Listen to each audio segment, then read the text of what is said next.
عزیز طالبات، السلام علیکم۔ آپ نے اب تک کئی کہانیاں سنی اور پڑھی ہوں گی، اور آج بھی آپ کا کہانیاں سننے کا شوق ضرور برقرار ہوگا۔ تو چلیے سنتے ہیں کہانی۔ ایک بادشاہ جس کا نام زین الملوک تھا، اس کے 4 بیٹے تھے۔ 5ویں بیٹے کی پیدائش پر بادشاہ ایک بہت بڑا جشن مناتا ہے اور نجومیوں کو بلا کر شہزادے کی کنڈلی، اس کا زائچہ کھینچ کر اس کا نام رکھنے کے لیے کہتا ہے۔ شہزادے کا نام تاج الملوک تجویز کیا جاتا ہے۔ شہزادے کی تمام صفات بیان کرنے کے بعد نجومی یہ بھی بتاتے ہیں کہ بادشاہ کی نظر جیسے ہی شہزادے پر پڑے گی وہ اندھا ہو جائے گا، اس کی بصارت جاتی رہے گی، لہٰذا شہزادے کے رہنے کا الگ انتظام کیا جاتا ہے۔ اس طرح سالوں بیت جاتے ہیں۔ ایک روز شہزادہ شکار پر جاتا ہے اور اسی روز بادشاہ بھی شکار پر نکلتا ہے، اور ایک ہرن کا تعاقب کرتے ہوئے اس کی نظر اپنے بیٹے پر پڑ ہی جاتی ہے، اور نجومیوں کے کہے کے مطابق وہ اندھا ہو جاتا ہے۔ بڑے بڑے حکیم اور طبیب بادشاہ کی آنکھوں کے علاج کے لیے بلائے جاتے ہیں، اور سب ایک ہی علاج تجویز کرتے ہیں کہ بادشاہ کی آنکھوں کا علاج گل بقولی ہے۔ پورے ملک میں اعلان کروا دیا جاتا ہے کہ جو بھی بقولی کا پھول لائے گا اسے بہت سے انعامات سے نوازا جائے گا۔ بادشاہ کے 4 بیٹے بھی گل بقولی کی تلاش میں جانے کے لیے بادشاہ سے اجازت طلب کرتے ہیں۔ بادشاہ چاروں ناچار اجازت دے دیتا ہے اور شہزادے اپنے سفر، اپنی منزل کی طرف روانہ ہو جاتے ہیں۔ راستے میں ان 4 بھائیوں کی ملاقات تاج الملوک سے ہوتی ہے، جسے بادشاہ نے شہر بدر کر دیا تھا، اندھا ہونے پر جس نے نکال دیا تھا۔ بادشاہ جب اندھا ہوا تھا اس نے اپنے بیٹے کو نکال دیا تھا۔ بادشاہ کے علاج کے بارے میں سن کر شہزادہ تاج الملوک بھی گل بقولی کی تلاش میں نکل پڑتا ہے۔ آگے کیا ہوتا ہے، یہ دلچسپ داستان آپ مذہب عشق جو گل بقولی کے نام سے مشہور و معروف ہے ضرور پڑھیے۔ ہم اس داستان کا ایک اقتباس آپ کی درسی کتاب کے صفحہ نمبر 1 سے پڑھیں گے، جس کا عنوان ہے داستان تاج الملوک کے پہنچنے کی بقولی کی سرزمین میں دیو کی مدد سے۔ آخر کے یہ 4 الفاظ بھی عنوان میں شامل کر لیجئے، اس لیے کہ مذہب عشق کی اس چوتھی داستان کا مکمل عنوان اسی طرح ہے، اور ابھی تاج الملوک بقولی کی سرزمین پر پہنچا نہیں ہے۔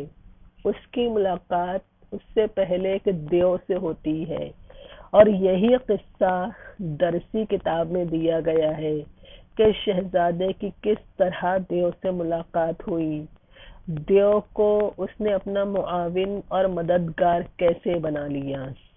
تو آئیے شروع کرتے ہیں پیش درس۔ اردو میں داستان گوئی کی ابتدا دکن سے ہوئی۔ دکنی میں لکھی گئی ملا وجہی کی سب رس کو اردو کی پہلی داستان تسلیم کیا گیا ہے، جس کا ایک اقتباس آپ نے 10ویں جماعت میں پڑھا تھا۔ بادشاہ کا نام عقل تھا، شہزادے کا دل، اور جاسوس کا نام نظر تھا۔ داستان میں قصہ در قصہ کہانی آگے بڑھتی ہے۔ قصہ در قصہ، قصے میں قصہ۔ ایک قصہ جہاں ختم ہوتا ہے اس کے اختتام سے ہی دوسرے قصے کا آغاز ہو جاتا ہے۔ عموماً اس کی داستان کی نثر مقفع ہوتی ہے۔ نثر میں قافیے ہوتے ہیں۔ اس کا ہیرو اس کا ہیرو دیو، جنوں، پریوں، جنگلی جانوروں، سمندری عفریتوں اور جادوگروں کا مقابلہ کرتے ہوئے کوہ و بیابان کو طے کرتا اور اپنی منزل مقصود تک پہنچتا ہے۔ انگریزوں نے اپنے ملازمین کو اردو سکھانے کے لیے سن 1800 میں کلکتے کا فورٹ ولیم کالج قائم کیا، تو وہاں کے پرنسپل ڈاکٹر جان گلکرسٹ نے منتخب ادیبوں کا تقرر کیا جو منشی کہلاتے تھے۔ ادیب کو منشی کہا جاتا تھا اس وقت۔ یہ لوگ درس و تدریس کے ساتھ نصابی کتابیں بھی تیار کرتے تھے۔ میر امن، حیدر بخش حیدری، میر بہادر علی حسینی، للو لال، نہال چند لاہوری، مرزا علی لطف، بینی نارائن جہاں وغیرہ فورٹ ولیم کالج کے اہم مصنفوں میں شمار ہوتے ہیں۔ نہال چند لاہوری نے عزت اللہ بنگالی کی فارسی تصنیف کا اردو ترجمہ مذہب عشق کے نام سے کیا۔ ہندوستانی لوک کتھاؤں میں گلے بقولی کا یہ قصہ بہت مشہور ہے۔ دیا شنکر نسیم نے اسی قصے کو گلزار نسیم کے عنوان سے نظم کیا ہے۔ عزت اللہ بنگالی کی فارسی تصنیف تھی، فارسی میں یہ کہانی تھی جسے نہال چند لاہوری نے نثر میں اور پنڈت دیا شنکر نسیم نے نظم کی صورت میں بیان کیا ہے۔ ایک قصہ ہے اور فارسی سے اردو میں جب یہ آتا ہے تو نثر اور نظم کی صورت اختیار کر لیتا ہے۔ نہال چند نے اپنے ترجمے کو اصل سے بالکل قریب رکھتے ہوئے تکلفات سے بچنے کی کوشش کی اور ترجمے میں سادگی اختیار کر کے قصے کو نہایت دلچسپ بنا دیا ہے۔ اس کتاب کا سن اشاعت سن 1813 ہے۔ مترجم کو اس کتاب پر 150 روپے کا انعام ملا تھا۔ مذہب عشق اردو کی ابتدائی داستانوں میں نہایت اہم ہے۔ اس میں گل بقولی کا قصہ درج ہے۔ اس کی زبان اگرچہ قدامت لیے ہوئے ہے لیکن رواں ہے۔ اس میں محاورات اور ضرب الامثال کا استعمال متن کو دلکش بنا دیتا ہے۔ مصنف نے نثر میں تشبیہات اور استعارات کو بھی برتا ہے جن کی وجہ سے زبان میں شیرینی پیدا ہو گئی ہے۔ اس سبق کے محاوروں کو درسی نقطہ بنا کر زبان کی ادبی چاشنی سے متعارف کرایا جا سکتا ہے۔ سبق میں بیان کی ہوئی کہانی ہمارے ملک کی دیومالائی اور اساطیری روایات سے تعلق رکھتی ہے۔ اساطیر منے قصہ کہانی۔ داستان میں بالعموم دیووں، جادوگروں، شعبدہ بازوں، جنوں اور پریوں جیسے مافوق الفطرت کرداروں کا ذکر ہوتا ہے۔ اس داستان میں بھی پہاڑی دیو کا ذکر متحیر کر دینے والا ہے۔ جان پہچان۔ نہال چند لاہوری کے اجداد کا تعلق دلی سے تھا۔ اجداد جد کی جمع ہے اور جد مانے دادا۔ وہ دلی میں پیدا ہوئے لیکن جان گلکرسٹ نے ان کا وطن باراسوت بتایا ہے۔ دلی کی تباہی کے بعد نہال چند لاہور چلے گئے، اس لیے لاہوری کہلائے۔ سن 1802 میں ایک انگریز افسر کی وسیلے سے انہوں نے فورٹ ولیم کالج کلکتہ میں ملازمت اختیار کی۔ ان کی تاریخ پیدائش اور وفات کے متعلق وثوق سے کچھ نہیں کہا جا سکتا، پختگی سے، اعتبار سے، یقین سے نہیں کہا جا سکتا کہ ان کی تاریخ پیدائش اور وفات کیا ہے۔ شروع کرتے ہیں۔ راویہ شیریں زباں۔ یہ داستان یوں بیان کرتا ہے کہ تاج الملوک نے ٹھاٹھ قلندرانہ کیا اور چہرے پر راکھ مل پھر خدا کا نام لے کر چل نکلا، بعد کئی روز کے ایک ایسی وادی پرخار میں کہ جس کی انتہا نہ تھی، تاریکی سے ہرگز دن رات میں فرق معلوم نہ ہوتا تھا، سپیدی اور سیاہی میں ذرہ بھی امتیاز نہ کیا جاتا تھا، وہاں جا وارد ہوا اور اپنے دل کو ڈھارس دے کر کہنے لگا کہ اے عزیز، یہ پہلی ہی بحر مصیبت کی لہر ہے، تجھ کو تو ابھی دریا کا دریا تیرنا ہے، ہمت کی کمر چست باندھ اور سمندر کے مانند آپ کو اس آتش کدے میں ڈال، دیکھ تو خدا کیا کرتا ہے۔ معنی لکھیے، راوی معنی روایت کرنے والا، سن کر کہنے والا، مصنف مورخ تاریخ لکھنے والا، اور اس لفظ کے نیچے زیر لگا کر اسے شیریں زبان سے جوڑ دیا گیا، اور شیریں زبان معنی میٹھی زبان والا، راویے شیریں زبان، زیر لگا کر لفظ بنانے کی اس ترکیب کو زیر اضافت کی ترکیب کہتے ہیں۔ ایسی ترکیب کے کئی الفاظ اس اقتباس میں آئے ہیں، آپ انہیں انڈر لائن کر لیجئے گا تاکہ سرگرمیوں کی تکمیل کرتے وقت آسانی سے مل جائیں۔ جیسے اگلی لائن میں ہی دیکھ لیجئے، وادی پرخار، وادی کے یہ کے نیچے زیر لگا ہوا ہے، پھر اسی کی دوسری لائن کے اینڈ میں بحر مصیبت، بحر کے رے کے نیچے زیر، اور یہ زیر کا کی کے معنی دیتی ہے، مصیبت کی بحر، وادی پرخار کانٹوں سے بھری ہوئی وادی۔ دیگر معنی بھی لکھ لیجئے، چہرے پر راکھ ملنا پہلے بھی گزر چکا، غزل میں جوگی کی صورت بنانا۔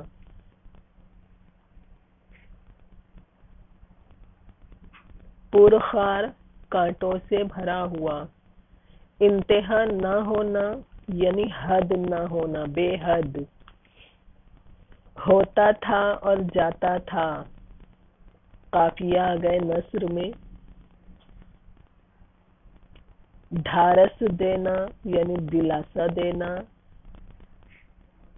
بحر یعنی سمندر، میں نے کہا سمندر، کمر باندھ لینا یعنی تیار ہو جانا، مستعد ہو جانا، سفر کو آمادہ ہو جانا، اور اب جو لفظ آیا ہے سمندر، دھیان دیجئے گا، سمندر کی میننگ بحر جسے ہم اوشن کہتے ہیں، میم پر پیش آتا ہے تو اس کی میننگ وہ ہوتی ہے، اور یہ لفظ ہے سمندر، میم پر زبر ہے، اور سمندر معنی ایک خیالی کیڑا جو آگ میں پیدا ہوتا ہے اور وہیں رہتا ہے، آگ سے باہر نکلتے ہی مر جاتا ہے۔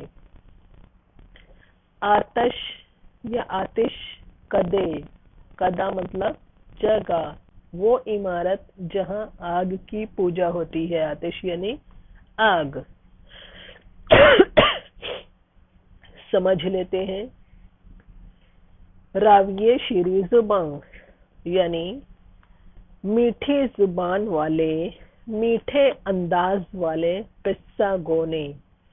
یہ داستان اس طرح بیان کی ہے کہ تاج الملوک نے قلندروں کی شان، قلندر یعنی دین و دنیا سے آزاد،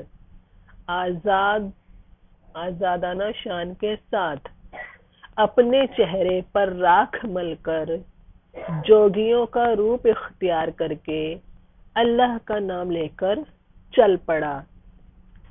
کئی روز چلتے رہنے کے بعد ایک ایسی کانٹوں بھری وادی میں پہنچا جس کی حد نہیں تھی، وہاں اتنا اندھیرا تھا کہ دن اور رات کا فرق بھی سمجھ میں نہیں آتا تھا، دن کیا ہے رات کیا ہے نہیں سمجھ میں آتا تھا، کیا سفیدی کیا سیاہی، دونوں میں کوئی فرق نہ تھا۔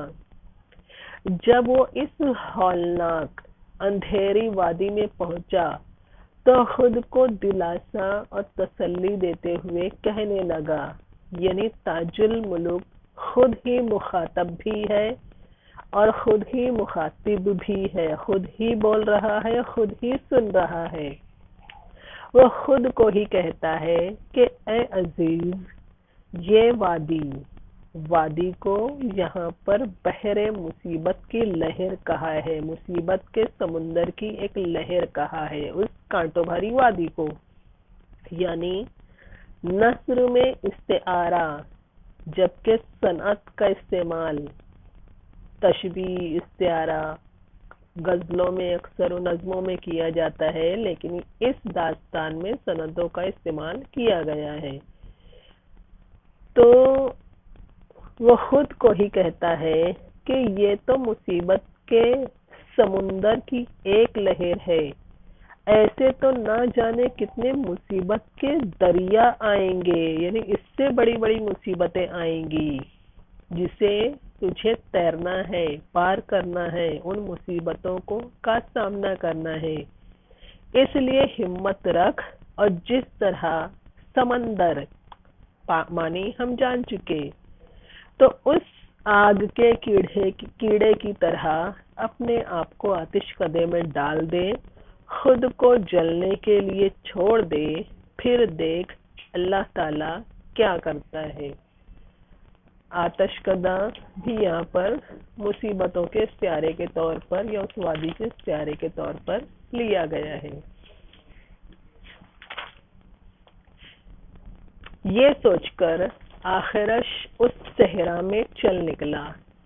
جو قدم پڑتا تھا کانٹا گڑتا تھا، ہر گام پر آہو نالا کرتا تھا۔ غرض اس جنگل خونخوار زیر اضافت کی ترکیب جو جاہلوں کے دل سے تاریک تر تھا، درندوں کا مسکن پرخطر تھا۔ مسکن پرخطر انڈر لائن کر لیجئے۔ اگر ایک دم وہاں آفتاب آئے تو اپنا نور کھو جائے۔ ہر طرف اسدہے، بھوکے پیاسے منہ کھولے پڑے تھے، گویا خالی گھروں کے دروازے۔ مدت تک شہزادہ دائیں بائیں چاروں طرف دوڑتا پھرا۔ جھاڑیوں کی رگڑ سے بدن چھل گیا، ہر ایک عضو سے لہو ٹپکنے لگا۔ پھول سے تلوے اس کے ببول کے کانٹوں سے چھد گئے۔ معنی لکھیے، آخرش یعنی آخرکار، انجام کار، گام معنی قدم، جنگل خونخوار یعنی لہو پینے والا، خون پینے والا، تاریک تر تھا، پرخطر تھا، قافیے آ گئے، درندہ یعنی چیر پھاڑ کرنے والا۔ سمجھ لیتے ہیں۔ خود کو ڈھارس دے کر، خدا پر بھروسہ کر کے وہ آگے چل پڑا تھا۔ آخر کار اس پرخار وادی، اس صحرا میں آگے چل پڑا۔